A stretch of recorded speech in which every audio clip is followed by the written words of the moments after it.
All right, looks like we've got some people in the breakout room now. So why don't we go ahead and get started? And if you guys just want to put in the chat where you're located, I always love to find out who I'm talking to and where people are hailing from. So I am in Salt Lake City, Utah. Looks like we've got somebody from New Jersey. Welcome, Rachel. Thank you for joining us today. Denver. All right. I was just in Denver last week. It's like I was in like the downtown section, and you guys had like all the painted buildings and stuff, kind of close to Coors Stadium. It was pretty nice. We got a lot of family that lives out there. New York, Colorado Springs, Minneapolis, North Carolina, Ohio, Pennsylvania, more North Carolina, New Jersey, Illinois, Baltimore, Chicago. Awesome. How fun that we can like all be in a breakout together when everybody's like spread out all over the place. I love technology. It's so fun. In Englewood, Colorado. Well, cool. Thank you everyone for joining us today. I'm excited to get to talk to you. This is something Haeli and I do a lot, talking to managers about mental health and giving HR leaders the tools that they need to help their managers be able to manage those conversations with their employees. So, I mean, it's not something most managers are taught, and we're going to share some information with you that hopefully is going to really help you as a manager and as a leader, as well as give you the tools that you need to help the managers at your own company. So if there's anything specific that you guys are looking for to get out of this session or any specific questions that you have, if you want to throw those up in the chat, Haeli and I will both be keeping an eye on that as we're kind of going back and forth, presenting our different sections of our talk today. So there's something that you came here specifically to learn. I would love it if you could put that in the chat, so we make sure that we are able to address everyone's needs who came in here today. So I'm going to start by introducing myself. My name is Amelia Wilcox, and I am the founder and CEO here at Nivati.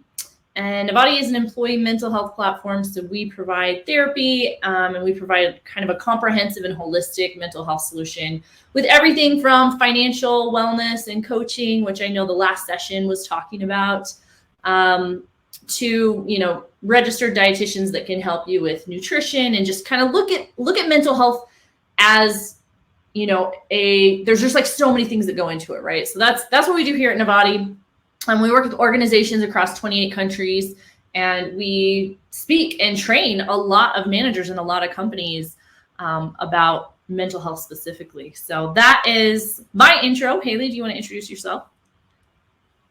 Yeah. So my name is Haeli Harris. I am also in Utah, and I am a licensed marriage and family therapist, and I am the director of clinical operations here at Nivati, and I love what we offer. And as Amelia said, please feel free to throw any questions up in the chat. I can't see all of my chat though. It's kind of weird. I've been struggling with it. So Amelia, I might miss a couple. I don't know what's going on. I got it. I will keep my eye on it. Okay. So awesome. Well, we've got a lot to cover in our 42 minutes that we have remaining. So we're just going to jump right into it. So first off, put in the chat. We don't have like a real way to raise your hands. If you guys have employees right now in your organizations that need mental health support that you're aware of, I'm pretty sure probably everyone in this room, everyone working in HR has something they're aware of.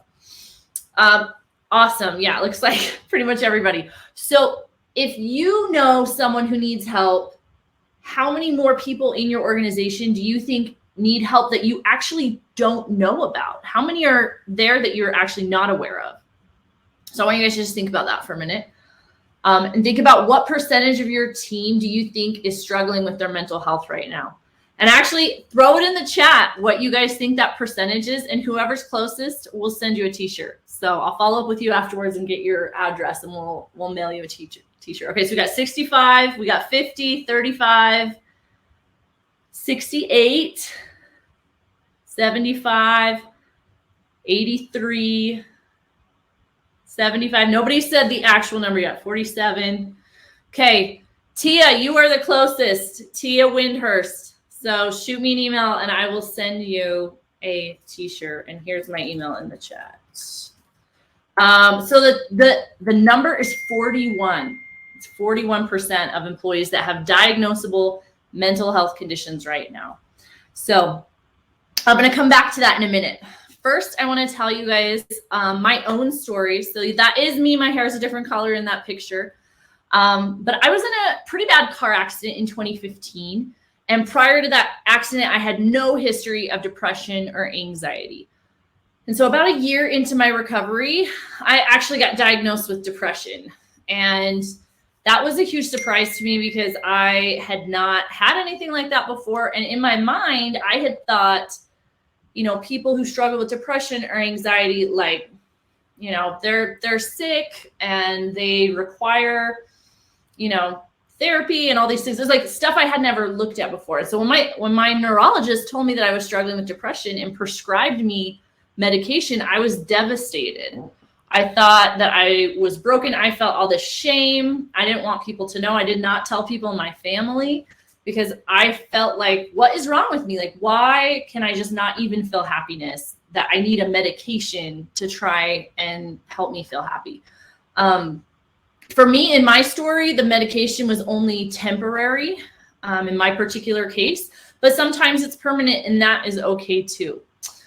So through this experience, I learned a lot, and it kind of like took me down this journey with mental health, you know, that kind of inspired even the genesis of my company, was just this understanding of like, it's okay to struggle and it's normal and it happens to a lot of us and it's nothing to be ashamed of. So my story is not unique. There are actually lots of people experiencing mental health issues right now for the first time in their lives. So going back to that statistic, that 41% of adults right now in the US are reporting diagnosable mental health conditions. So think about your own companies. How many people is 41% at your company? You know, is that 50 people? Is that 100? Is that 1,000? That's a big number of your team. So it's almost half of us, even in this Zoom room right now. So that'd be, you know, almost 20 of us in this room right now that need professional help. So that is talking about how many employees may be suffering personally. What do you think that does for employees that have family members who are suffering? What about those people?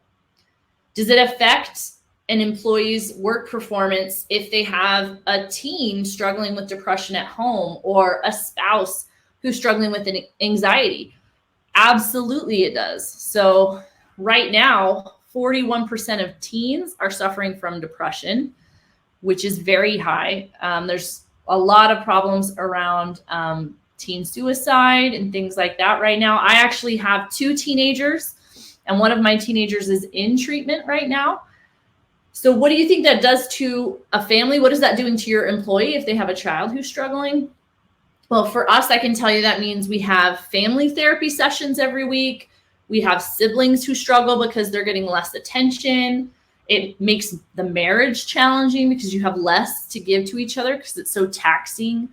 And you're just kind of in this state of hypervigilance. So you have a lot of anxiety that comes along with it. So I think it's safe to say that if you have a child that's suffering with mental health, that can affect your own personal mental health as well.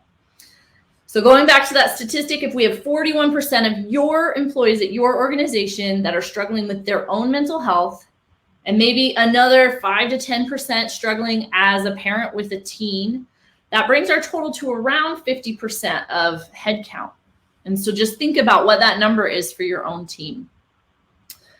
So out of that number, whether that's 50 or 100, 1,000 people, half of those people will never actually seek help. So they're not going to raise their hand. They're not going to push, you know, that button. They're not going to talk to HR. They're not going to call the EAP or whatever solutions you guys have in place. Half of those people are not going to get the help that they need. They're not going to take that first step.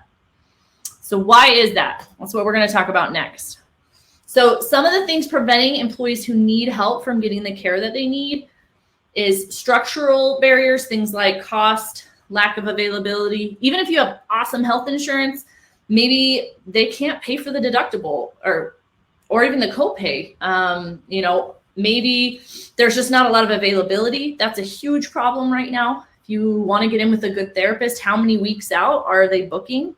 We're consistently hearing 6 weeks on average that people are booking out in advance. So the structural barriers make up about a quarter of the reason people don't get help. But out of people who did not get access to mental health care, 96% of those people cited attitudinal barriers. So an attitudinal barrier is something that can absolutely be solved through education. And so stigmas, concerns around their employer finding out, right? Job stability. Sometimes they just don't understand how therapy can help. They don't have any previous experience with it. They maybe think that, oh, I can just solve this problem myself. So there's a lot of things in this attitudinal section, which affects almost all people who don't take that step to get help. So what's exciting about this for you as HR people, for us being educators in this space, is that we just have to come in and we just have to talk about it. We just have to teach people. And once we can break down those attitudinal barriers, then those employees get access to the help that they need. And so that's going to lead us into this next section. We're going to talk about what you guys can do. So what's really interesting is that if you're looking at what employees are doing when they need help, they're not going to necessarily like straight to their EAP.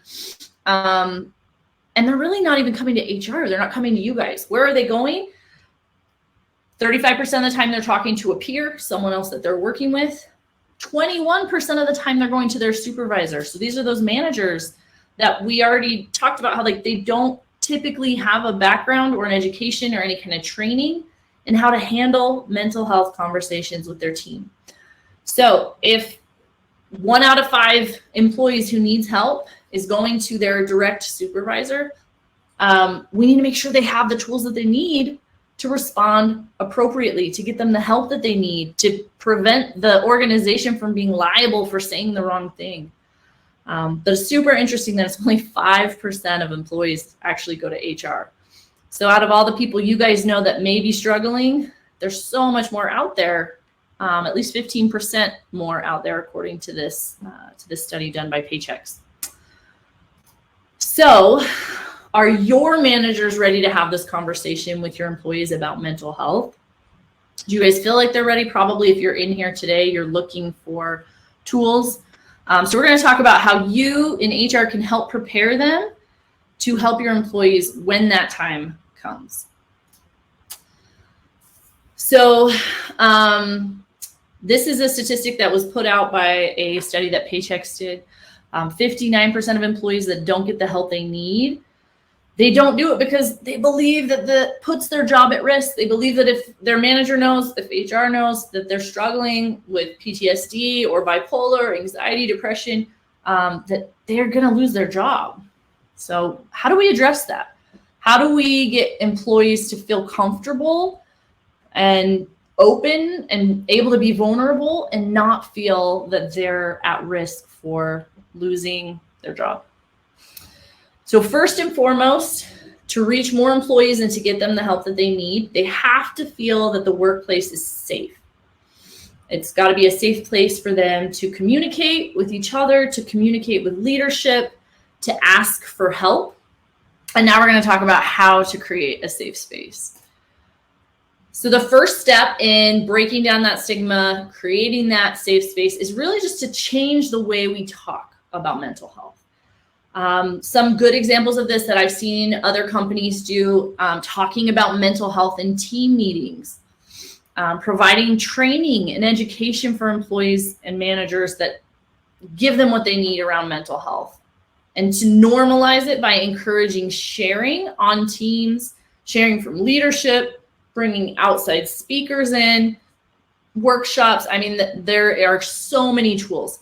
But first and foremost, the most effective tool that I've seen is just getting leadership to talk about it. If you can get the people in the C-suite to open up and to set the example and to say, you know, especially if they can share their own story, if they can get up there and say, yeah, I experienced burnout and that's really hard. And, you know, we need to put self-care first and make sure that our employees are taking care of themselves, that carries so much more weight than just hearing HR say it or just hearing their manager say it. So the higher up the food chain you can go to get those leaders talking about it, making it sound like it's okay, making people feel safe, and if they can be vulnerable and share their own experiences, that is the most effective way to get employees to feel safe. And, not every person is willing to do that. So you just use the people in your team. And for you, that might be yourself. It might be your role in HR, and just being open and making people feel comfortable there. So we've kind of changed the messaging around how we talk about it. And like I said, this is done best the higher up that corporate hierarchy you can get people involved at. So some of the companies we've seen do it the very best. They have their CEO involved.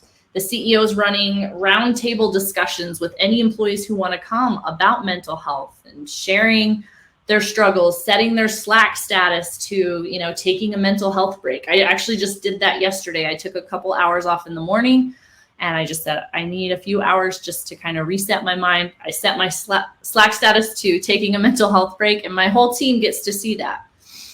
So changing the way we talk about it, getting leaders as involved as possible. Next, we're going to talk about building trust with your employees. So this is super interesting to think about. So think about how your managers react if someone has a cough and you guys are in the office together. So whether you're on site right now or you're working remotely, just think about what that was like. Someone's coughing. What happens? They say, hey, you're sick. We don't want to get sick. Go home, go take care of yourself, rest up, right? How do your managers react if someone is diagnosed with cancer or a terminal illness, right? They're probably met with a lot of compassion and understanding, asking how they can help, right? Can I take some things off of your plate, take some projects? So super supportive if there's something like that going on. Now, how do your managers react if an employee can't get out of bed because they have such bad anxiety? They're just can't even get themselves out of bed, right? So think about how that feels in your workplace, and think about the way your team responds in those instances, because the federal government passed the Mental Health Parity Act, right? Like even at a federal level, they're recognizing that mental health is in the same level of importance as physical health, right? They are related, and mental health causes physical sicknesses too if we don't get it taken care of, which Haeli will talk a little bit more about. But just think through that, right? Our reaction to an employee struggling with a mental health challenge should be along the same lines as if they were struggling with something physical. And then leading into that is definitely, we should be leading with empathy. So executives need to be understanding and compassionate. And we've seen here at Nivati, the employers that promote mental health within the organization, they have way higher utilization, right? So when employees feel like they have the permission to do what needs to be done and that they're in a safe space and that it's okay for them to struggle, then they feel like they can get the help that they need and they're not afraid to ask for it. Executives are the ones that hold the key to destigmatizing and having those conversations, like I mentioned a minute ago. And then another key thing is do not wait for open enrollment. So I see a lot of companies, a lot of people in HR wanting to be like, oh yeah, we'll talk about this once a year at open enrollment. We'll remind people, you have this benefit, or you need to take care of yourselves, or have you done your checkups, right? And it's really easy to fall into that pattern of just checking the box once a year. But how often do we think about, the holidays are coming up? Are there still, holidays, first off, are way more stressful than any other time of the year. Then you add in all the things around COVID. We're still not even visiting my grandparents yet, even though they're vaccinated. People vaccinated are still getting sick. So there's so many considerations, and everybody's families are different. And holidays are just hard anyway, even without all that other stuff. So, don't wait for open enrollment. Have those conversations quarterly if you can. And just a recap. Also, if you guys want these slides, absolutely. I will send them to you afterwards. My email's in there. Just shoot me an email. My email's in the chat. I'm happy to share these with you as well. So, all right, I'm going to pass the mic to Haeli, and she's going to dig into mental health. Okay.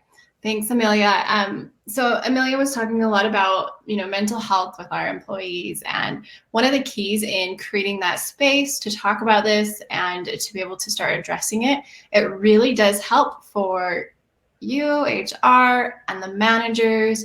Everybody needs to start understanding more about mental health and why it's really important, actually. So here's a question for you. On a scale of 1 to 10, how stressed do you think your workforce is? Go ahead and put the number in there in the chat. 7, 9, 10. Yeah, 10's our highest. 8, 7's pretty high. Wow. Okay. I mean, I'm going to pretty much somewhat agree with you. 20. I'm with you there. The workforce they're extremely stressed. And stress is actually part of our mental health, and stress will very much impact our mental health. So let's kind of get into what mental health is.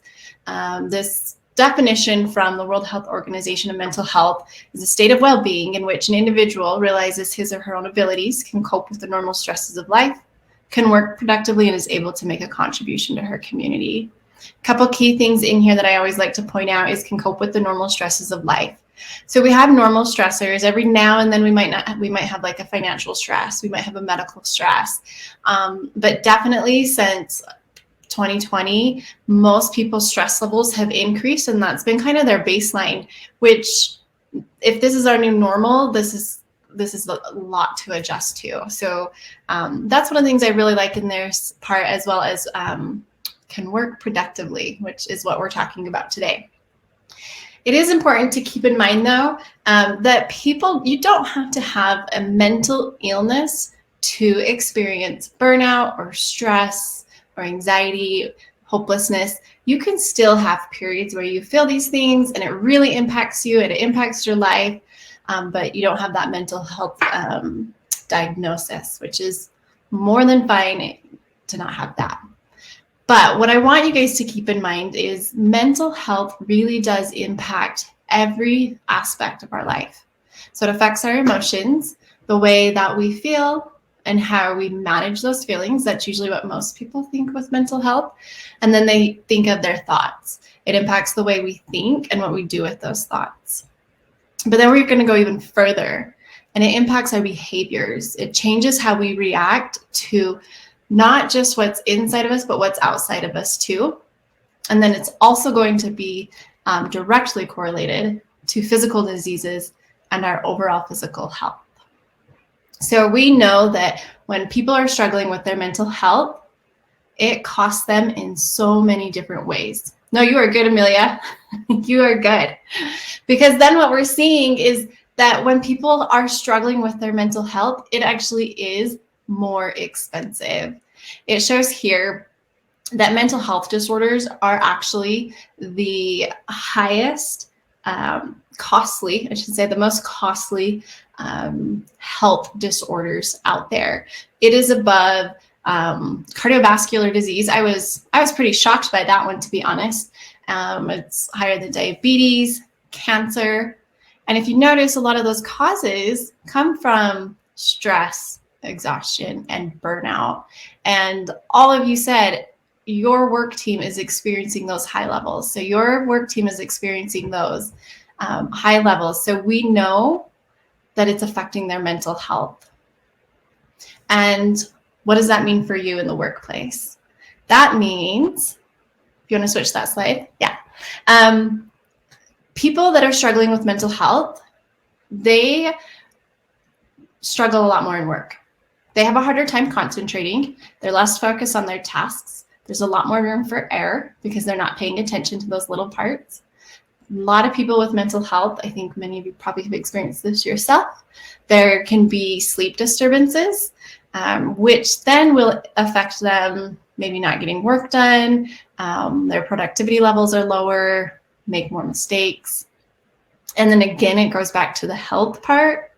And when your employees are physically ill, of course, it's going to increase the days and times that they'll be missing work or leaving work or not being able to function because they're thinking about this health problem, physical health problem that they have. And in fact, this number is mind-blowing to me. It is depression and anxiety are expensive for employees. We know that the mental health disorders are a very large cost, and it's costing employers. 200 million workdays are lost to anxiety and depression each year, which is costing employers 17 to 44 billion through disabilities, absenteeism, but then also, even if the employee is showing up from work, it's costing the companies even in the presenteeism and the loss of productivity.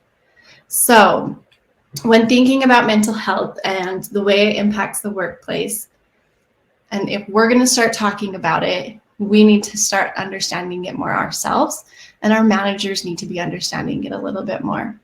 So I'm going to quickly go over a few of the common conditions that we see, which include depression, anxiety, and ADHD, and we'll look at those symptoms in just a second.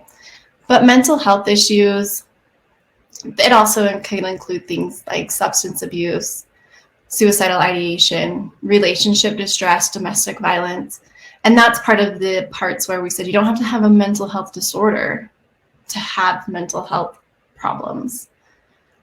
So when it comes to depression and anxiety and ADHD, we have a slide here that has all the symptoms listed out, and I won't go over all of them, but I want you to notice. So depression has diminished interest or pleasure in activities, lack of motivation, sleep and appetite disturbances.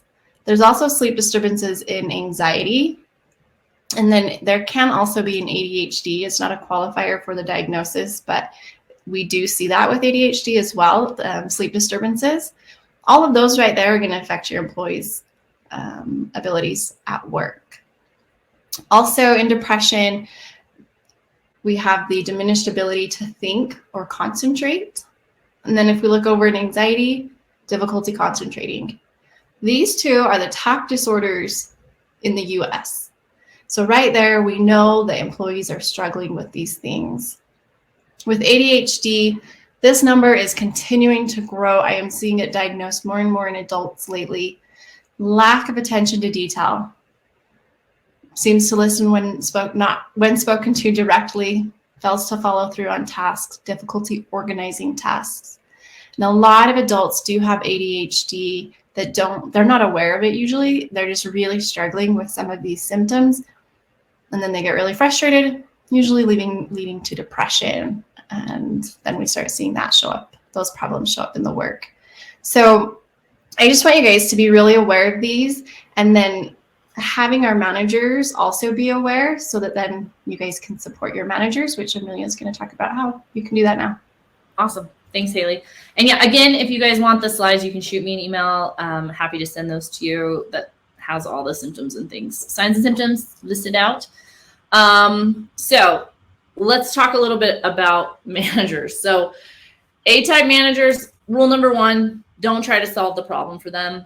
I am a type A, so it's very much like someone comes to me with a problem. Oh, I'm not feeling, I'm feeling sad or whatever. Well, I want to be like, oh, have you tried this? Have you tried this? Have you done this?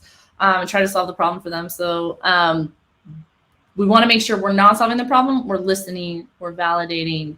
And that is what really has to be done in these situations. Also, if they try to give advice or try to solve the problem for the employee, it can absolutely make the company liable. So if a manager says, something to an employee, gives them some sort of advice, tells them to do something, and the employee wants to come back and say that was bad advice and I did this thing and it made me worse, or I got hurt in this way, or anything, they could come back and sue the company. And we definitely want to make sure we're not opening the company up to liability. So you want to make sure your managers know how to discuss that. And then, as I mentioned, managers need to be taught how to validate the person, validate their feelings, but not necessarily the situation. And so there's a difference, right? It's a skill that has to be learned, being able to say like, yeah, that sounds really hard. Yeah, that totally makes sense why you're feeling so sad or why that's really challenging for you. And reflective listening is a really great way to do that, right? Being able to also say, I understand what you're saying, and I understand why that would make you feel sad. And like, oh, they listened to me, they heard that I'm feeling sad, and they feel validated. And that's going to help them be able to open up and be vulnerable as well and ask for what they need. Another point is like your managers are in a much higher position of trust with those employees than someone in HR is. So in order to maintain that trust and to protect that trust, confidentiality is so important. And we already saw in one of the earlier slides that that's one of the biggest fears that employees have, right? Is this fear of employers finding out, like maybe they're okay telling their manager, but they don't want HR to know. How do we train our managers to keep things as confidential as is necessary so that that employee feels safe and protected, and that manager can give the employee whatever resources it is that they need. So managers with those resources, they need to be trained. They need to know what resources are available, how to access them, what to give employees, right? So, and these conversations will happen. All the data shows that like people are going to their managers anyway. So we want to make sure that we have armed them with a plan, something that they can go out and they can hand to employees. They know exactly what to say and what not to say, which is what Haeli's going to talk about. So as Amelia mentioned, it's really important for when people come to management, even HR, that we're very aware of what we say for many of the reasons that she listed. These are some examples of what we're going to start with what not to say. Things like, why not just snap out of it? It's all in your head.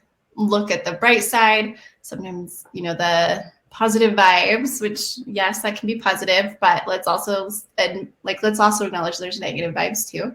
But things like, why are you being so sensitive? Why do you let yourself feel this way? And what this does is this tells the person how they're feeling doesn't matter to us. We don't care. And I know sometimes in work, sometimes we're like, we don't really care about that. But as we saw, all of this stuff is going to impact the way that employees show up at work. So here are some ideas on what to say. I'm here for you if you want to talk. I'm ready to talk whenever you want to. How can I support you today? Is there anything I can help with? How are you coping? Asking what is maybe concerning them. One of my favorites that I'll get asked is, has work been stressful for you lately? A lot of employees are really nervous to say those kinds of things because, they want to show their managers that they can do this. And so it is really helpful for people to ask that and put that out there. And then I like this last one too. What do you do to take care of yourself? Which we'll talk about self-care, because that is important to let our employees know that we want them to be taking care of themselves. So some mental health best practices that you guys can do, the managers can do, and HR can be talking about these things. Educate yourself. So we've already started that today with some of this presentation. These are some mental health resources that you can look at, follow, setting the example. Show employees that you prioritize your own mental health by having clear work-life boundaries. So maybe this is like not responding when you're not working, when you're out of office hours.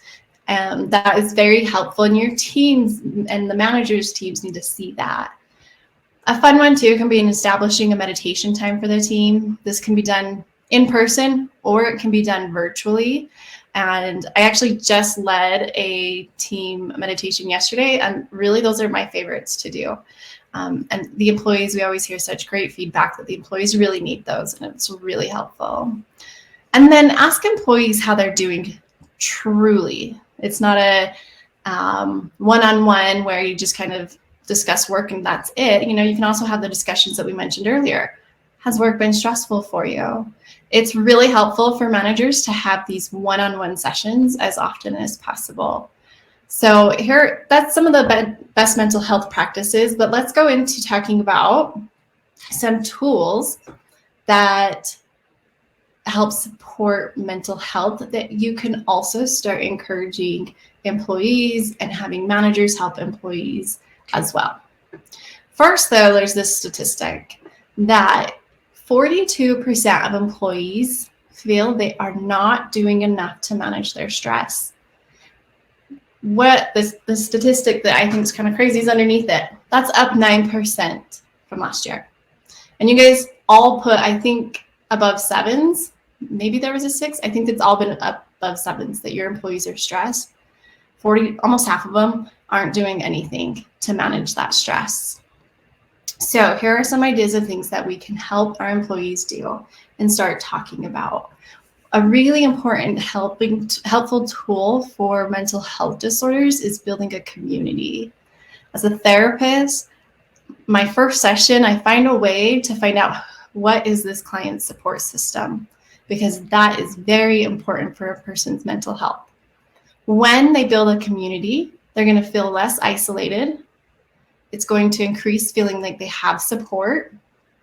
It increases their social interactions, builds that support system for them, and overall improves their mental health. There's this quote in here that loneliness is a cause and an effect of mental illness. And I talk about this with my clients that were working on depression. One of the cruel things that depression does to you is it makes you want to isolate, and you push everybody away. You don't want to talk to people. You don't want to be around people. You really don't want to leave your house. But the cruel part is those social interactions, having those relationships, talking to people, that's what helps your depression. So we know that these kinds of these relationships, these interactions, they are very important for our mental health. And at work, this can be done in various ways. And so trying to find ways, like we talked about, having that meditation time could be, and then having time to kind of talk about it as a group, how it went or things like that. The next one is boundary setting. Boundaries are such a difficult thing for people to be doing nowadays. It has gotten really bad. And we want people to start setting healthier boundaries. When we have healthier boundaries, we see that work-life balance get into a little more of a balance. A lot of the times people take work is a lot bigger, and then life is like just this little. That's kind of what I see a lot. So you can be the example. Your managers can be the example. Here are some ideas of ways to set healthy boundaries. Create a routine. Have working hours. So your schedule says, this is when I work. This is when I'm out of the office. And we can implement like, hey, if a person's out of the office, they're not available to talk to. And Haeli, can I just jump in too? I feel like that's so hard to do with remote and hybrid teams. So our team is fully remote. So we've even had to implement all sorts of things like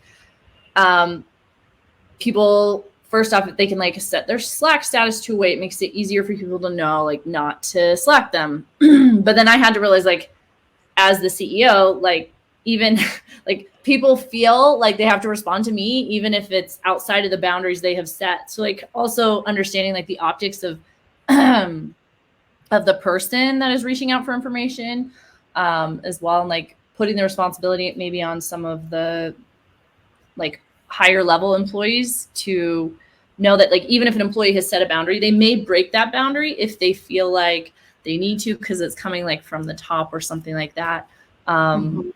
But yeah, I feel like it's really hard in a remote environment too. And so you have to set those boundaries. You have to talk about them over and over again. You have to reinforce them. And then again, it has to come from the top as well, because they're going to read into whatever message is being sent by people. Yeah. And that's, so this keep at least one day work free. We try to keep our weekends free usually, let's say. But I had a client that their boss would always email them any day, weekends, everything. And because it was their boss, they felt they had to respond or it would affect, how their boss thought of them and their work productivity levels.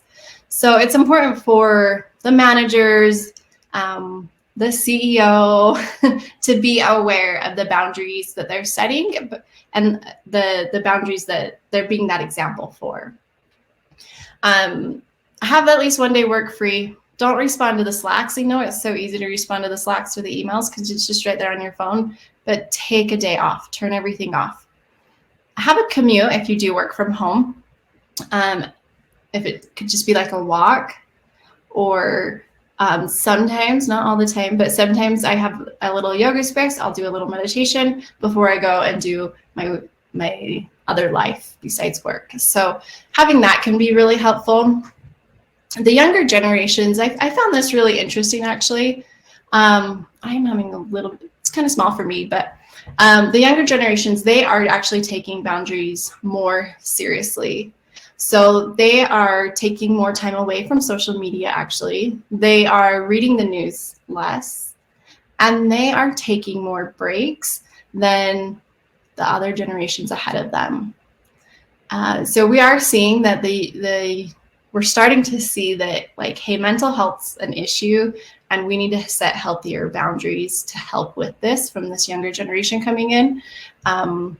And I think we're going to continue to see that pattern, but it's really helpful for us to be having our employees set these boundaries and encouraging that. And remember, like Amelia said, remote employees, they are at a greater risk for mental health issues if boundaries aren't set, because oftentimes people feel that they have to always be on. It's easier to just always be on, so they're always on. Okay.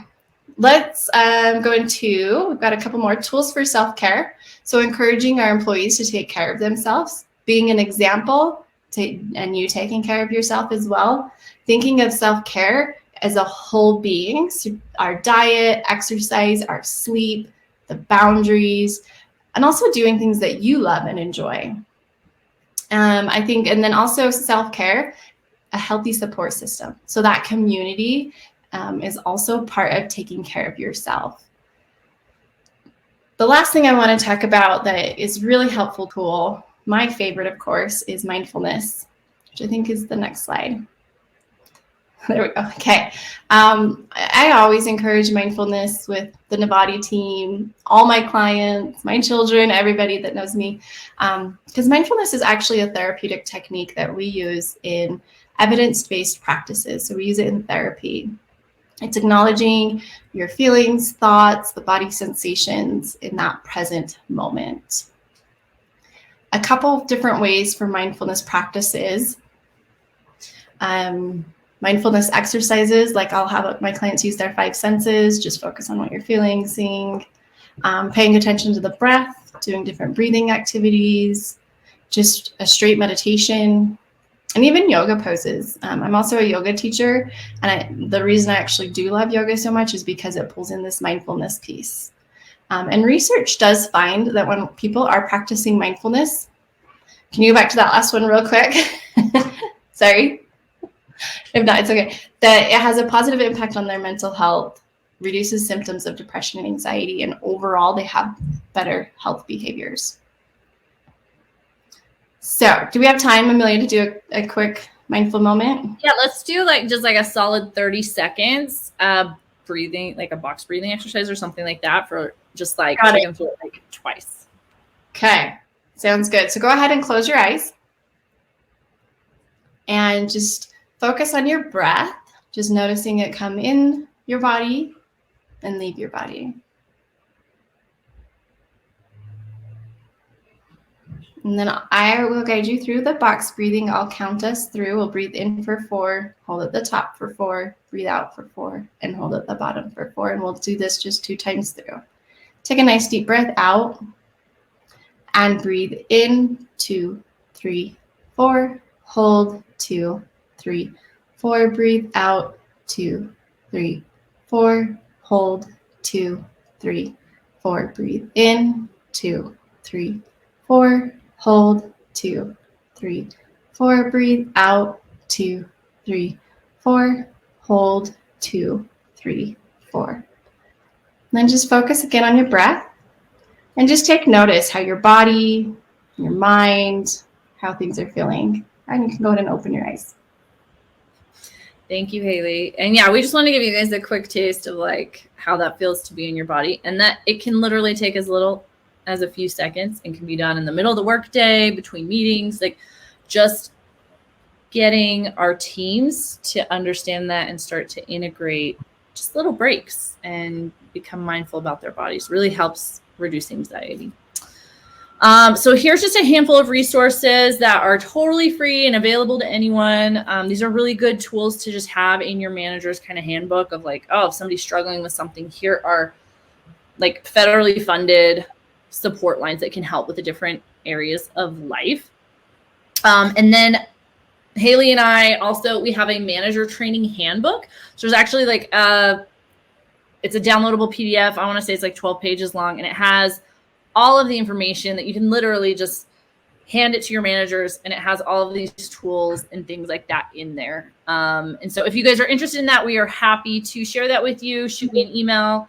Thank you, Courtney, for putting my email back in the chat. But I wish we had more time. There's so much more amazing things to talk about when it comes to helping our managers. But absolutely reach out if you'd like the manager training handbook. You can also download it just by going to nivati.com/manager training handbook. And then happy to share the slides as well. So thank you guys so much. You guys have been great. I appreciate all the convo on the chat. Oh, we have a Q&A. Hold on. Will we be sharing the recording? I believe they do share the recording through FD1. If you want the recording, shoot me an email as well, and I can share that with you if it doesn't go up on the website automatically. But yeah, and then my email is awilcox@nivati.com. But thank you, everyone.